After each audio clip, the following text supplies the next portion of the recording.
Nick, have you heard? Probably. But seriously, I have some really big news. Please tell me this big news that I probably already know. Okay, you know of the music licensing site MusicBed, right? Who doesn't know about MusicBed? They're the best place for wedding videographers to get licensed music. They have amazing artists like Chapters, Tony Anderson, Delight in the Heat, as well as hundreds of other curated artists, bands, and composers. I've been using the MusicBed since I started wedding filmmaking in 2012. Yeah, their subscription service was a life changer for me, especially since all of their subscription music is pre-cleared for every social media platform, Facebook, Instagram, Love Stories TV, and my personal favorite, YouTube, all pre-cleared. Dude, it's so good. But again, what's this big news that I probably already know about? They want to sponsor our podcast. Yeah, I know that. I was a part of the emails. Can you at least act a little surprised? Oh, my bad. Hang on. Seriously? They want to pay us to talk about their baller music service? A service that we both have loved and used for years? Sold. I'm in. Sign me up. We know the time suck that is searching for the perfect song for your wedding film. MusicBed has spent years collaborating with artists, bands, and composers to make it easier than ever for anyone to find the right song for their video. And if you're interested in a free month of a MusicBed wedding subscription... Hold up, a free month? Yeah, a free month of a MusicBed wedding subscription service. Head over to howtofilmweddings.com/musicbed. When you sign up, use the promo code HTFW and you will get your first month for free. Oh, you want to get going, you want to do this. You're not going to be an immediate success overnight. Yes. You know, it's going to take time, and it's going to take the crock-pot method that John always likes to talk. Baby. Crock-pot, baby. You know, just working it slow and steady over baby. time. Yeah. I'm giving Peter Aponte like as many chances to like really pull my audio. Crock-pot, baby. Okay, sorry. Okay, back to you guys.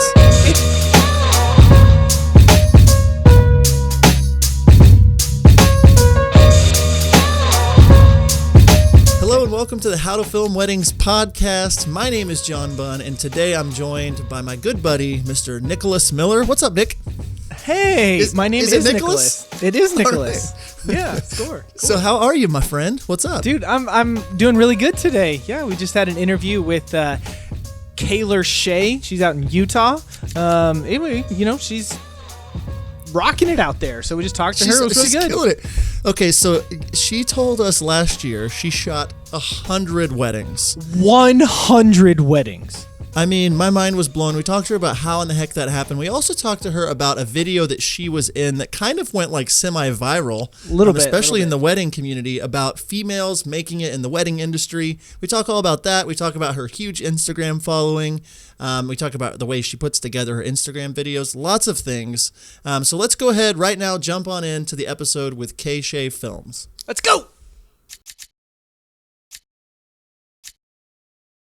All right. Well, thank you so much, Kaylor, for joining us today. We're really excited to chat with you. Yeah. Why don't you do us a favor real quick for our audience that might not know you? Kind of give us a snapshot of your business, who you are, just kind of where you shoot, just a little more about you and your business. Okay, yeah, for sure. I am from Utah, classic Utah, you know, and I shoot weddings mostly, and I shoot everywhere in Utah. There's a lot of places in Utah that you can go to shoot. And I usually shoot at the temples in Utah because there's a lot of culture here in Utah. So that's mainly what I do. And if you go to my Instagram or to my website, you'll see a lot of those. A lot of people get confused with it, but that's just the culture of Utah. And then we'll do like pre-shoots, which are bridal shoots, and we go out into the mountains, or we'll go to like the sand dunes, or there's just a bunch of things in Utah, so we go everywhere. Yeah. Utah is definitely one of those places where you get lots of different landscapes for sure. Yes. So let me ask you this: when did you start like going? When did your business start going? How long ago was that? And kind of give us a snapshot of what it looked like at the beginning. Okay. When you got going, and just kind of how you got started with all that.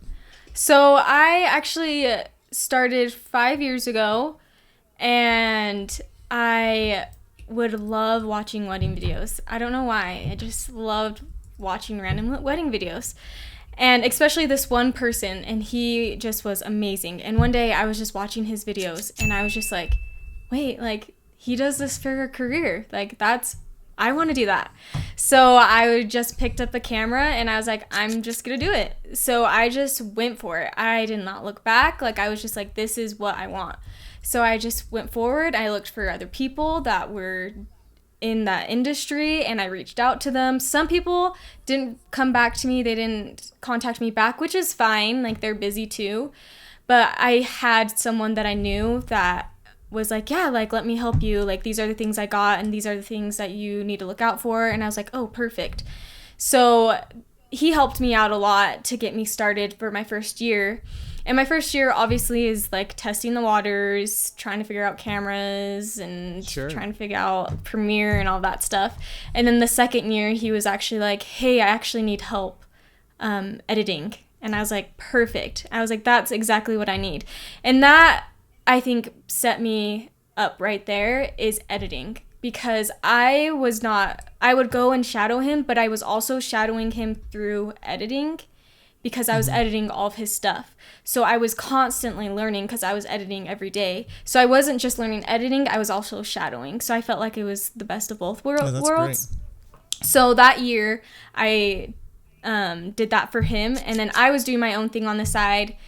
And it just, people, word of mouth, clients, and vendors, they all were referring me. And then slowly I just started getting more business, and I couldn't work for him anymore. And then I just took off about 3 years ago. That's awesome. And so when you were getting going your first couple of years, how many weddings kind of were you shooting in those first couple of years? And do you remember what your packages, prices, what that looked like? Oh, yeah. I think my first year I did probably around 5 to 10 weddings. So a decent amount in Utah, and a lot of people don't, they're like, wow, 5 to 10, like that's as many as I get in a year. But in Utah, like all the videographers, you get multiple weddings. Like you probably get around 40 weddings, like that's normal. So in Utah, 10 weddings is like nothing. So obviously I was just starting out. So yeah, so about 10 weddings, and I was probably charging, I want to say probably around $500 to $700. Okay. For a 4-hour wedding day, 4 to 5 hour wedding day. Gotcha. And go ahead, Nick. Yeah, and with that, so in Utah, it's a lot of, you say temple weddings, Mormon weddings, correct? And yes. So like you actually can't film the ceremony. Is that correct? Like I've heard, mixed stories about it. Is that actually true? You can't film the ceremony? Yeah, so that's correct. So you film them walking out of the temple. Okay. So that's why maybe your wedding days aren't as long, right? Yeah. And you do maybe more of them because you kind of have a big chunk of the day, an important chunk that you're not allowed to film. Yeah, that's correct. So I would say those temple weddings are shorter than just the regular ceremonies because you're not filming the ceremony. You film them walking out, get all the family photos and video, and go around the temple and get shots of just the bride and groom, and then you go to the reception for 2 or 3 hours. So okay, that's awesome. Okay, cool. So yeah, okay. So go ahead, Nick. I was just gonna, it's a different culture, different area than maybe the rest of the United States, but it's still obviously you're proving that it still works and you can still do it. So that's great. And you add this incredible landscape. I'm not sure if you've seen any of Kaylor's videos, but they're pretty epic and amazing. So I mean, I want to fast forward to it's 2019, 2020's coming soon. Why don't you paint a picture of kind of what 2019 looks like for you, how many weddings you're shooting, kind of your average, what you're charging, and what the packages look like for that. Yeah. So obviously it's different because the temple weddings are shorter than ceremony weddings. So my ceremony packages are more expensive because I'm there longer, obviously. Sure. So for my packages, I'll just start with that. I usually charge for about 4 hours for a temple. I charge around $1,400, and for ceremonies, I charge for 4 hours I charge around 15 to 16, depending on if they want to add some extras into it, like a ceremony camera or something like that. But usually they get the 6-hour package, which is about $19 to $2,000. Okay. Very cool. And in 2019, how many are you shooting? So I'm shooting, as of right now, I think I'm around 50 to 60. So I cut it down from last year. So a lot of people will have known me for the 80 weddings a year per video kind of thing. So I actually did 100 last year. Probably around 100. What? Yeah. So that was crazy. So at that time, I was like 80, I think. But then when I went back and counted, I was like, oh my gosh, how did I do that? I actually did have a guy film for me every so often. So he probably filmed about, I want to say 5 to 10 weddings last year. But I edited everything. So I edited all of those weddings. Wow. So it You edited was 90 crazy. weddings last year? Yeah. Well, 100. That will teach you. Oh yeah, 100. 100. Yeah. Yeah. 100. Wow. Nick, 100. What are we doing with ourselves? Don't do I it. don't know. Don't do it. No. I'm So at I kinda- 23 for the year. Well, that's good. I cut down. So I was like, I am not doing that again. So my goal this year was about like 60 to 80. Like, I didn't want to go past 80. Wow. So, Okay. yeah. There you have it, Nick. And so with that, is that what's included with that? Like, you're filming these 80, 100 weddings, are they getting just like a 3-minute highlight video? I mean, do they get anything else, or is it just kind of the highlight video with that? So it depends on the package that they want. So Sure. the most common package, so let's just start with like the wedding day. So the basic wedding day. So I give them, it's technically one video, but there's 2 videos in it. So there's one for the like getting ready and the ceremony, and then one for the reception, and they're 2 songs, and I just put it into one video. So I say that's 2 edited videos. So it's about 8 minutes long, 7 to 8, depending on the length of the song. Sure. Okay. Cool. And then I give them a 1-minute preview, and then so they can put it on Instagram and social media, because everyone loves that. And then I send it to them on a flash drive. So I just put everything on a flash drive, and then I have this little box that has my name on it, and I just mail it to them. Because people always want something that's tangible. So Sure. Sure. that's what I do. So she mentioned it, Nick, and I think I want to talk about this. First of all, we'll talk about Instagram here in just a little bit, because you're killing it. Your Instagram, every time I'm just like, man, every time I go over there, it's like 800 new followers or 1,000 new followers. I'm just like, man, this girl is blowing up. So I'm sure a lot of the people listening are here because they found you on Instagram or know who you are from Instagram. But before that, I want to talk about the video. Okay.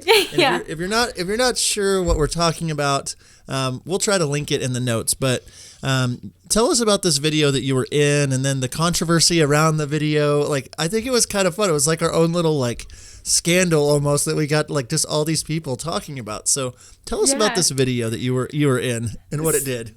So it was kind of like spur of the moment of like, hey, let's do this video. And I was Jake Weisler, which you guys know and have talked to. He came to me and he was like, Kaylor, we want to do this video for a full-time filmmaker and about females in this industry and stuff like that. And I was like, yeah, like I would love to do it, because you don't see a lot of female filmmakers. It's not very common. And so he was like, we want to show people that they are out there. And I was like, yeah, like I'm down. So they're like, hey, yeah, well, give me a wedding and stuff. So they just came to a wedding and they just like followed me around and did all that stuff. And we sat and we talked and stuff. And it was really cool to do that, because I didn't know until they posted the video, because I am just kind of like in my own world sometimes. I'm just like, this is what I want and this is what I'm gonna do, like, and I'm gonna do it. But I never realized how much of a male dominant industry it was until that video posted. And I was like, that makes so much sense though, because all of the people that I've met and in this industry have mainly been males. So I was just like, oh, okay. But that never stopped me. Like I never put myself like, oh, I'm a female in this industry. I was always just like, that's what I want and that's what I'm going to get. So that's kind of what happened. And it did take longer for me to get where I wanted to, because I saw people like males getting there faster than I was, and I was like, what? Like, why is that happening? Like, why can't I get there? But it just made me push and work harder to get there, because that's what I wanted. Yeah. So the video itself too, I mean, it basically, Parker from Full Time Filmmaker kind of interviews you and says, like, can a female make it in the industry today? Yeah. And so it was posted in a few groups, and people were like, what are you talking about? Like, women can, and it was like all these, women versus, in it, like, we've, on our podcast, we get a lot of messages like, have more women on your podcast, and it's like, okay, like, we're not trying to not have women on the podcast. That's not the case. But it's just rare to find. Yeah, and so, like, we want to talk a little bit more about that, because I think that being a woman in the industry, and for the female listeners, like, seeing someone like you, build that business that I would assume is a 6-figure business at this point, in 5 years, I guess moving on from that video, it's just like, what advice do you have for females, especially wanting to get into the industry and feeling like it's a male-dominated industry? Like, what advice would you have for them? I would say and I said this in the other video too, is just to never give up. I feel like also just for me, there were so many times where I was just like, I'm never going to be good. Like, I am never going to be as good as these people. And it's harder on girls because we're so much more emotional, I feel. So it's just like, we just get it stuck in our heads and we're just like, oh, we're never going to be good and all that stuff. But we are strong and we can do it. Like, it doesn't matter male, female, like, we all can do it. So I would just say, don't look at yourself as a female, just look at yourself as a filmmaker and just go for it and be patient. That's a huge thing too, is to be patient, because it doesn't come fast. Like, it comes with time and practice and people that and connections and everything. So just be patient with it and work hard. Work your butt off. Like, if you work your butt off, you'll get there. You just gotta keep going. And I think that advice is true. I mean, for females, obviously, I think that's just true for anyone listening. Yeah. You want to get going. You want to do this. You're not going to be an immediate success overnight. Yes. It's going to take time, and it's going to take the crockpot method that John always likes to talk. Baby. Crockpot baby. Just working it slow and steady Crock-pot over baby. time. Yeah. I'm giving Peter Aponte like as many chances to like really pull my audio. Crock-pot baby. Okay, sorry. Okay, back to you guys. Anyway, so as I was saying, being consistent and being slow and continue to work at it time and time again. But I believe that you are right you are a female, so you're speaking from experience, right? That there's something a little more challenging for the females than there is for the males, and that's probably just the crazy world that we live in. And the weight too. The weight of the camera and the equipment, like, that is really, really hard, especially because I'm on a glide cam, which a lot of females don't use glide cams because it's too heavy.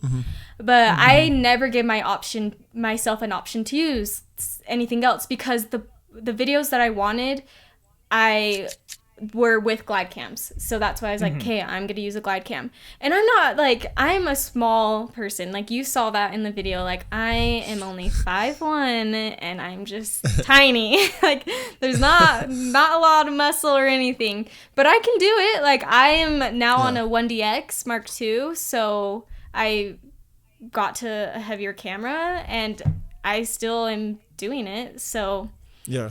If I can do it, they can do it. Anyone can do it.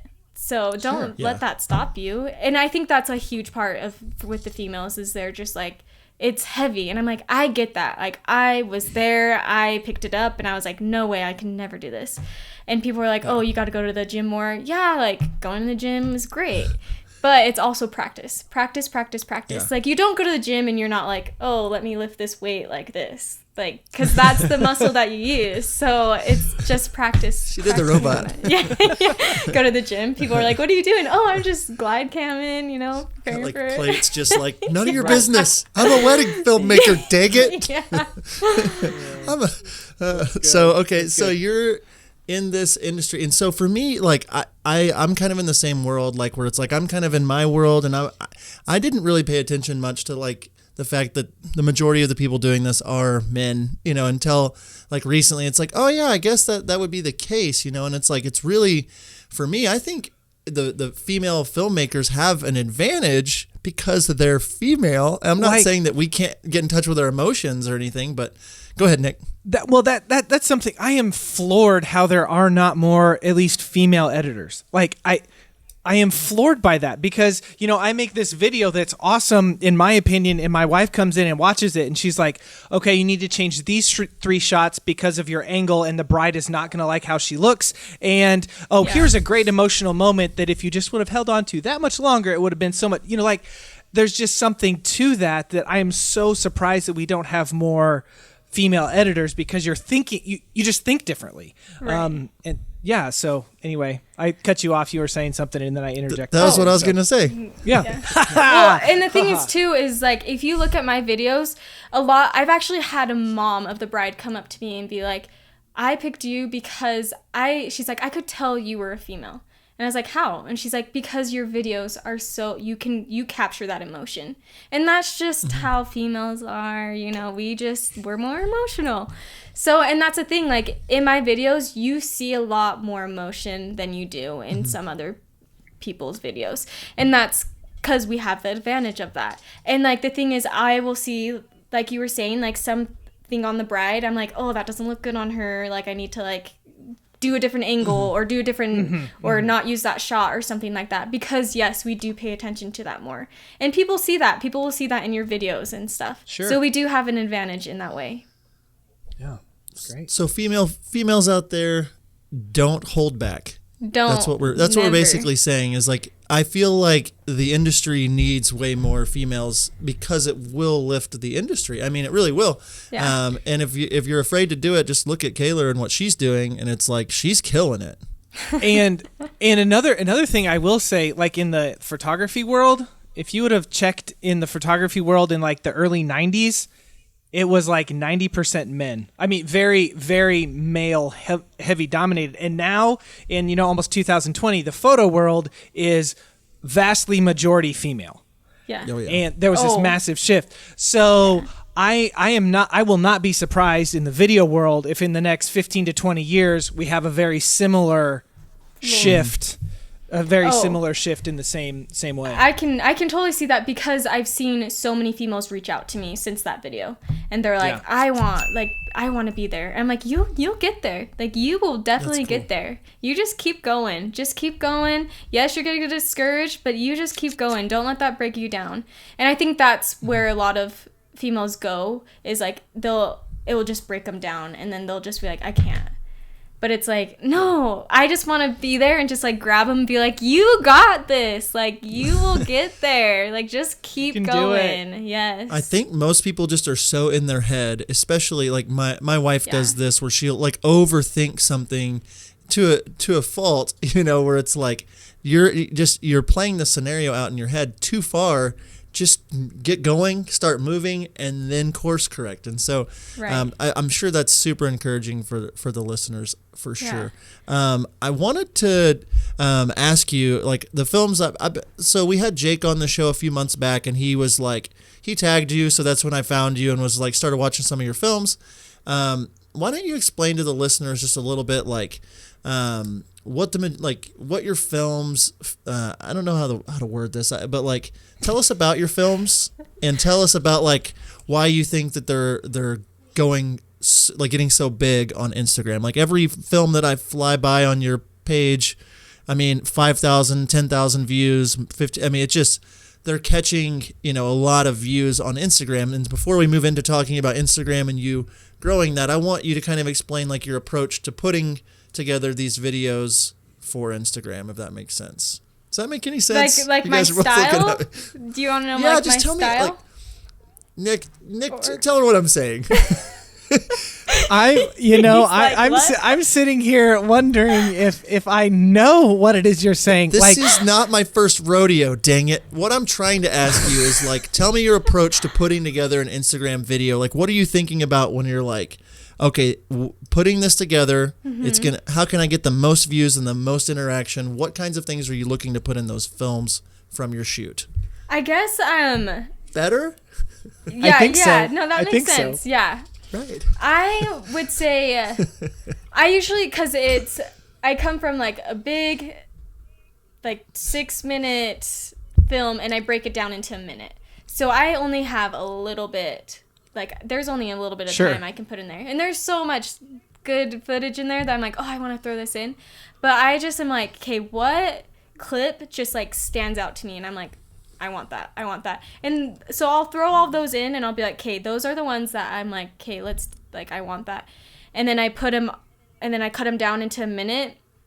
But then obviously, I still have to take some out. So I just try and grab the ones that just catch my eye the most. That are just, that make the emotion of the day. You can still feel the emotion throughout the day. Because I think that's the hardest part about the 1-minute preview is actually showing people the emotion of the day. Because in a 6-minute video, you can do that. But in a 1-minute video, it's a little bit harder. So just getting the best shots that I can and just being okay, these are the timeless moments. These are the looks. So I love, there's a thing that it's called the look. So when that groom or that bride gives the other just this look of just love and just, I just eat it up. And those are the shots that I just am okay, those are the ones that people will be oh my gosh, that attracts everyone. Because you can see it in everyone. If someone loves someone, you can see it and how much they love them. So that's what I try and do. Yeah. And then just from the reception, just the fun parts of the day, or the reception. So the fun dancing. And I try and cut out the cake cutting. I don't put the cake cutting in there or the bouquet toss or anything, because I'm okay, if you want to see the whole video, you got to go to the whole video. But I want them to just have a little teaser of just look how fun this is, or look at that emotion and stuff. So just a classy, timeless kind of feeling that I want them to see. Yeah. And that also fits in, we've said this before time and time in our podcast, that people have the attention span of their thumb.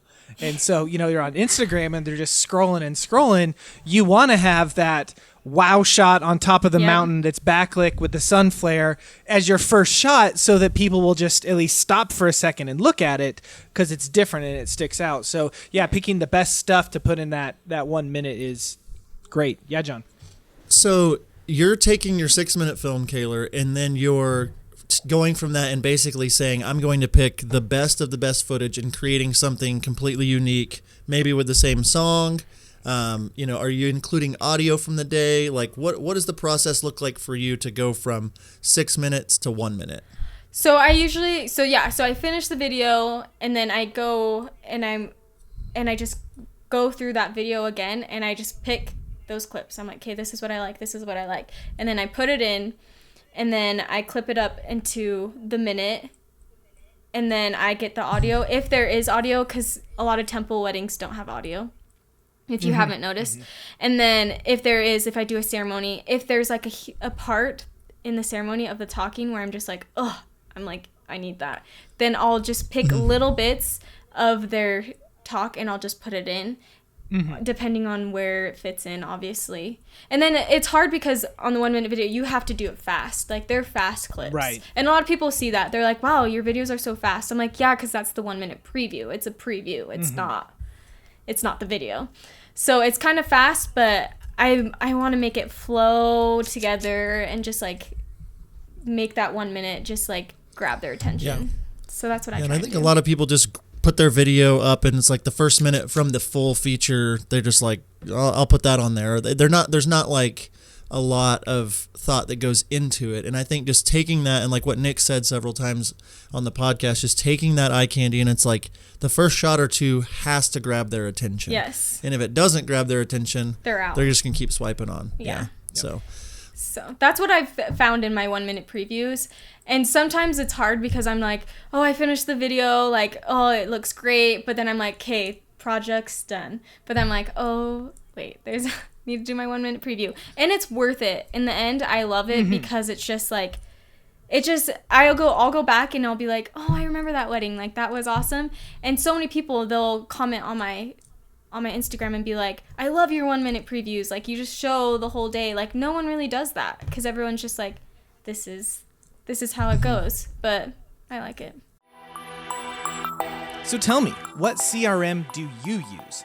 If you're not sure or you don't know what a CRM is, I'm about to save you a lot of time and therefore money. CRM stands for Customer Relationship Management. Basically, a CRM is an online service that helps you better serve your clients. HoneyBook is both mine and John's CRM of choice. We absolutely love it. HoneyBook allows us to do all of our correspondence, contracts, and payments all in one place. One of the features that I love is the automated workflow. We all have emails that we send out to all of our clients, right? At 6 months, 3 months, 1 month, the week of. All of us do it. Automated workflows make it so that those emails can go out automatically.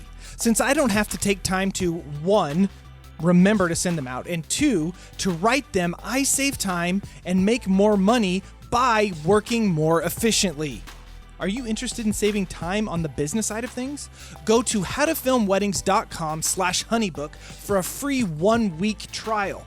Also, because the Honeybooks really like me and John, we can give you $200 off of your first year, and that also comes with a 60-day money-back guarantee. So what are you waiting for? Go to howtofilmweddings.com/honeybook to start saving lots of time in your business. Oh yeah, legally I have to tell you that John and I are affiliates of HoneyBook. So we've just been talking about Instagram for a bit and, kind of what you're doing, maybe to get a bunch of interaction.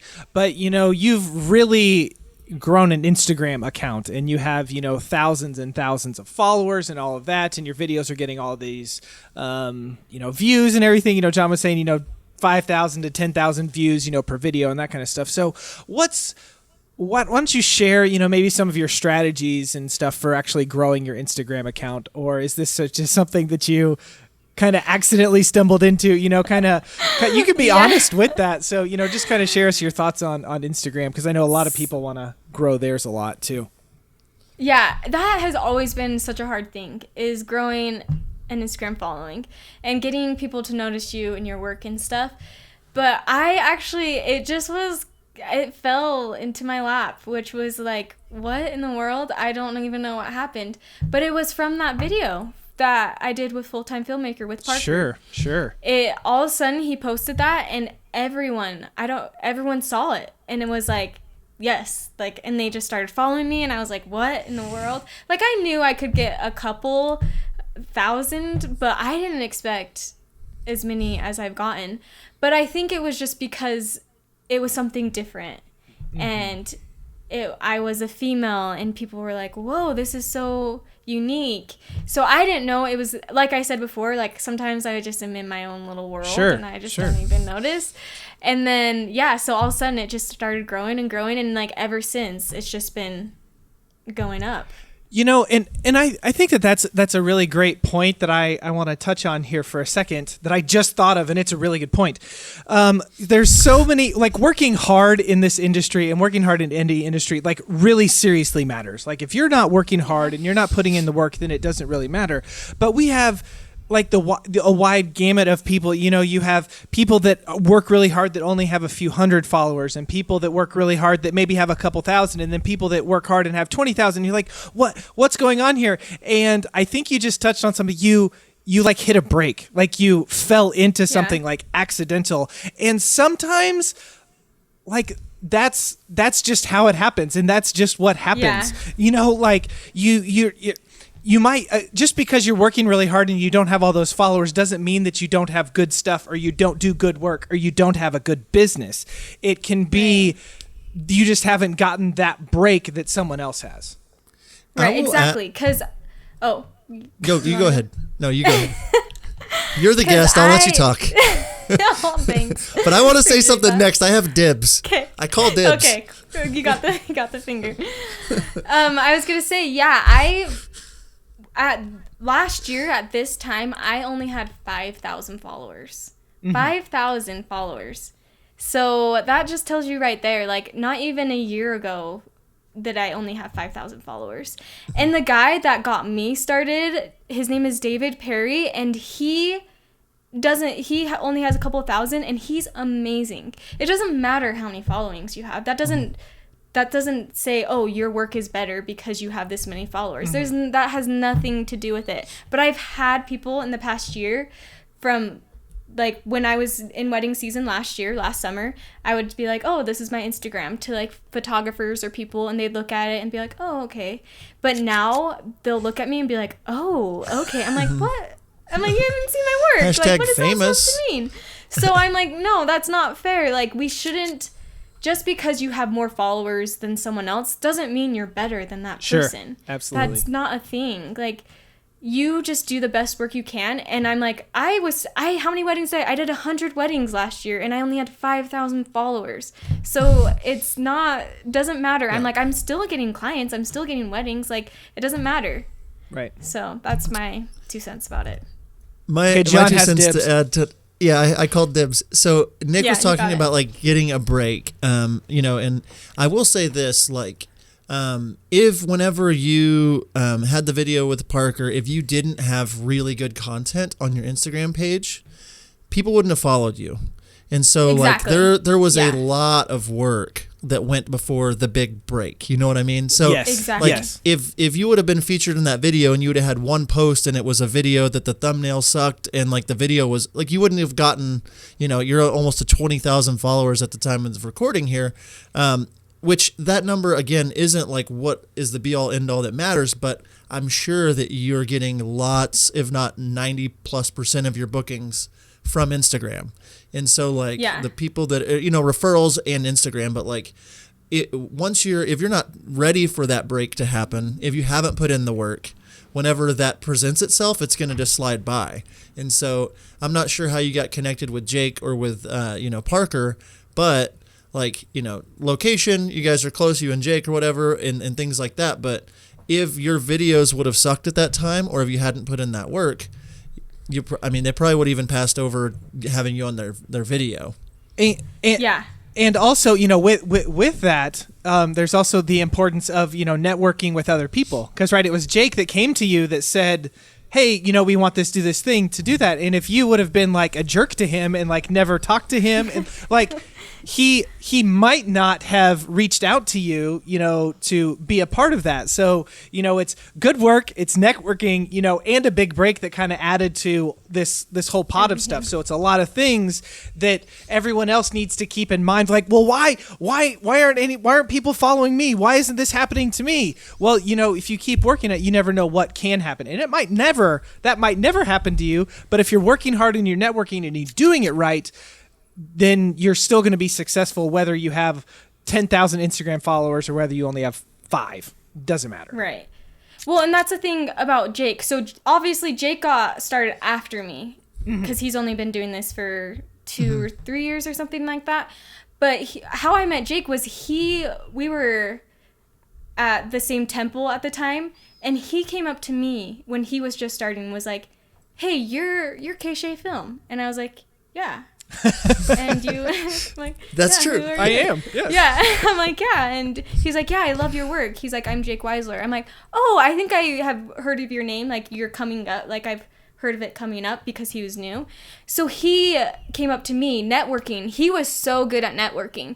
And because he came up to me, I was like, yeah, like, let's be friends. Yeah. Like, you seem like an awesome guy. Like, I'll go check out your work. And I think networking is huge. Sure. That is such a big thing. And exactly that's how I got my big break, is because networking. And that's how I get a lot of my clients, is through other photographers, vendors, clients, all that stuff. And yeah, you have to be ready for your big break. You can't just be like, okay, when is it gonna come? Because it's not gonna come if you just sit there. Like, I've actively been out there and working, and like you've seen on my Instagram before I got all this following, I had a bunch of posts because that was, you're putting it in. I was trying to get it. Yeah. You got to put the work in. You can't just expect it to come. Everything comes with hard work. And a lot of people don't get that. They're just like, oh, it's not coming. It's not. I'm like, no. Like, you have to do it. we're starting to get asked this a lot more, just about like, growing a following, and like there's this like, I don't know, like to me, I guess I'm an old soul. I don't care. I mean, how many people are, I mean, I think it's cool to have like a big number next to your name, whatever. But like the people that we talk to that have the biggest numbers next to their names are the ones that are like, you know what? I really don't care about the number. I just put in the work over time and I let that worry about itself. Mm-hmm. And like the people that are like, how do I grow my following? They're the ones that it's like, it just, there's not like an it factor about their work or about what they're doing. Cause it's just like, they're trying to be something instead of just being genuine to who they are. Like, so there's it's funny to now that we're talking about this with so many different people with different, larger followings. It's like everybody seems to say the same thing of like, I'm not really in it for all the followers. It's great, but I just put in a lot of work, so. Yeah. And no, I'm the same person I was a year ago, even how many followers I have. So.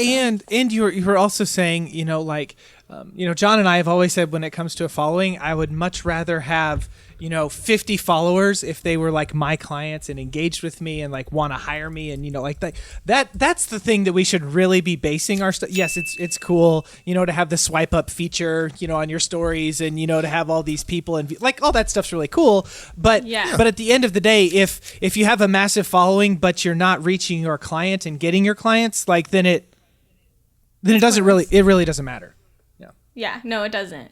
It's because of my, I post it because I'm like, hey, like, this is where I get business from Instagram. Like, people see me on Instagram and they'll message me and be like, hey, like, I love your videos. I'm like, oh, awesome.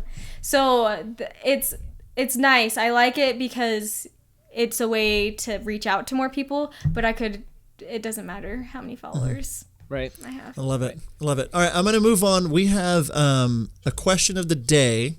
It's brought to you by brideandgroom.video, your editing partner for wedding videographers. Brideandgroom.video, check them out.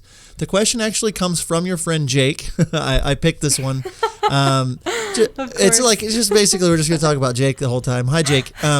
He asks the question, what keeps you going? You film 100 weddings a year. What is it about weddings that you're so passionate about? Oh, there's so many things. I love love.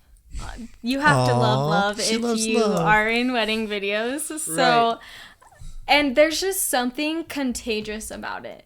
Just being there, like sometimes I'll just be like, oh, like my day sucks. Like but then I go and I'm around these brides and grooms and I'm just like, oh, they're just so happy. It just like rubs off to you and you're just happy, like all the time.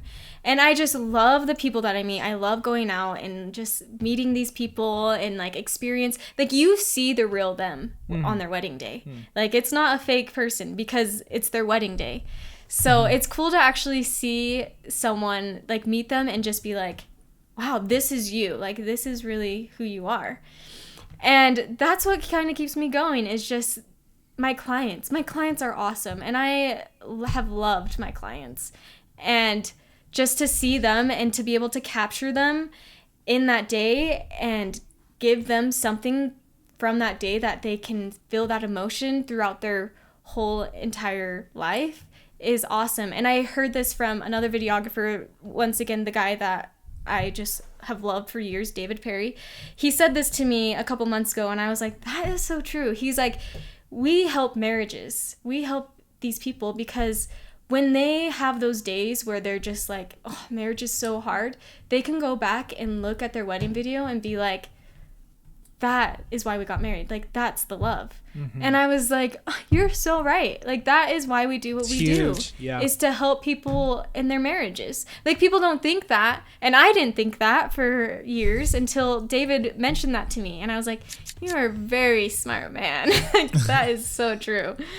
So I love that. And I've held on to what he has said. Great. And I just take that into my videos because I'm like, this is what will help them through those hard times. I accidentally said it the other day in a meeting with a couple, was like, this wedding film is going to outlive everyone in this room, and I was talking to bride and groom and mom and me, and I was like, wait a sec, this wedding film is going to outlive me. And I was just like, oh my goodness, I felt like this pressure to be like even extra, careful with this heirloom that we're delivering to their grandchildren that are not born, and so, you keep that perspective, and just like you said, with their marriages, and like, that's a great perspective. And thank you, Jake, for asking the question of the day. That's a pretty good question of the day, Nick. It was. Jake always has good questions. He's man up there. So right, last year, yeah. I have another question. Is that okay if I ask it? Yeah. Okay. So last year you shot 100 weddings. This year, you're paring that down. Maybe even next year, a little bit less and less. So now that you've shot that many and you've been in business for a few years, like now as you look, for 2019 into 20, maybe even into 21, like what are your big business goals, to accomplish over the next, year and a half, 2 years? I want to cut down. But at the same time, I don't want to cut down. Like, I love being at weddings and doing weddings. Like, if I only cut down to only like 10 or 20 weddings a year, I don't know what I would do with my life. I'm like, whoa, that's so weird. So I like doing a lot of weddings, probably not 100 or 80, but it's just, wait, what was the question again? Well, like, what are your goals? I lost our train. No, that's fine. What are my goals? More what are your often than business not. goals? Yeah, it happens all the time. My business goals. Yes, I definitely want to cut down, but I want to take on those clients that are just, they want that. Like, they want that type of video. Because I felt like for so long, like, getting started, like, you just want to get anything. Like, you just need things to build your business and stuff. And that's great. And that's a good way to get started. But now I'm like, I want to concentrate on these couples. Like, I want to really be a good videographer for them and not just be like, I'm here for the day. Okay, see ya. Like, I want to like be like, okay, like, this is your day. Like, let's make this happen. I want to grow like with my equipment. I probably want to get an assistant pretty soon because filming weddings by myself, ceremonies by myself is exhausting. Sure. Because I'm carrying around tripods and glide cams and cameras and lenses and audio and all this stuff, and I'm like running around like a crazy woman.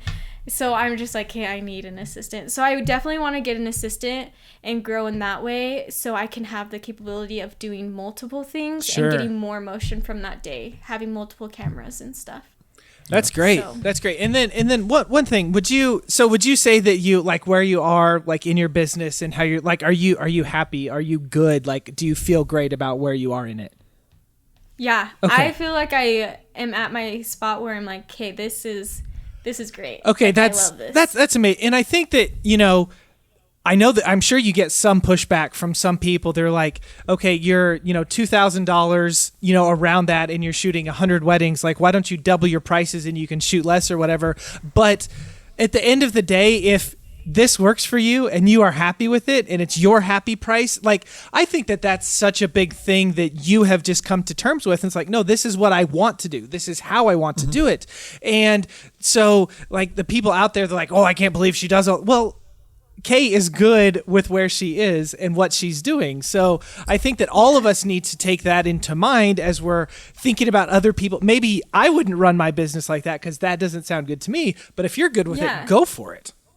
Yeah. It just depends on people's personalities and their lifestyle and what's happening. And right now in my life, like that's mostly what I do. I just work right now and it's great. If I had a family, for sure I would be getting less. I would be taking less. Sure. But right now I don't have a family, so it's like, okay, like let's make this happen.